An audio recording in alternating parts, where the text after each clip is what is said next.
जब जब देश में या किसी स्टेट में चुनाव होता है तो इस तरह की घटना घटती है। RDX कहाँ से आया, कैसे घटना घटी, हमारे देश के जवान उसमें शहीद हुए और केवल वह चुनावी मुद्दा बन के रह गया। उनको कहेंगे कि सुप्रीम कोर्ट के देख रेख में किसी जज का इसका जांच हुआ तो दूध का दूध और पानी का। जी नमस्कार, मैं चितरंजन कुमार और आप देख रहे हैं सीतयोग न्यूज।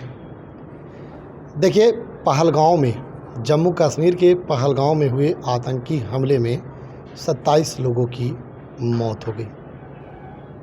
अब उस पर पक्ष और विपक्ष अपने तरीके से प्रतिक्रिया जाहिर कर रही है।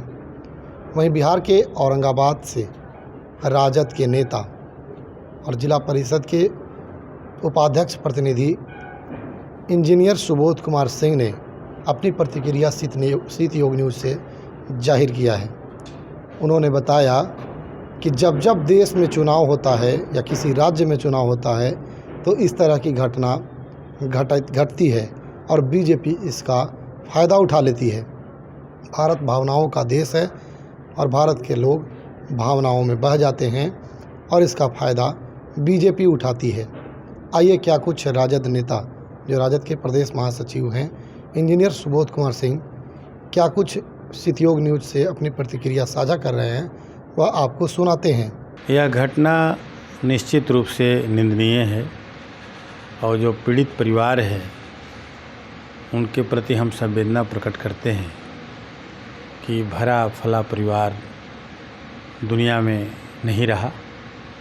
लेकिन एक बात हमें समझ में नहीं आता, आप लोग पत्रकार हैं, कि जब जब देश में या किसी स्टेट में चुनाव होता है तो इस तरह की घटना घटती है। कश्मीर में ही पुलवामा का घटना घटा पिछले दिनों RDX के माध्यम से, लेकिन आज तक उसका जांच में क्या निकला, उसका फलाफल क्या हुआ, RDX कहाँ से आया, कैसे घटना घटी, हमारे देश के जवान उसमें शहीद हुए और केवल वह चुनावी मुद्दा बन के रह गया। चुनाव में उसका फ़ायदा भारतीय जनता पार्टी को मिली। चूँकि हमारा देश भावनाओं का देश है, यहाँ के लोग काफ़ी भावुक हैं और भाजपा अच्छी तरह से जानती है कि कैसे भावना को भड़काना है। केंद्र शासित प्रदेश है कश्मीर, आज निश्चित रूप से वह जो घटना घटी वह काफ़ी निंदनीय है और इसकी पूरी जांच होनी चाहिए। हम तो कहेंगे कि सुप्रीम कोर्ट के देख रेख में किसी जज का इसका जांच हुआ तो दूध का दूध और पानी का हो जाएगा। मोदी जी सऊदी अरब यात्रा पर थे, उन्होंने अपना यात्रा रद्द करके भारत लौटे, क्या कहेंगे? देश के प्रधानमंत्री हैं और ऐसा घटना घटा, उनको आना ही चाहिए।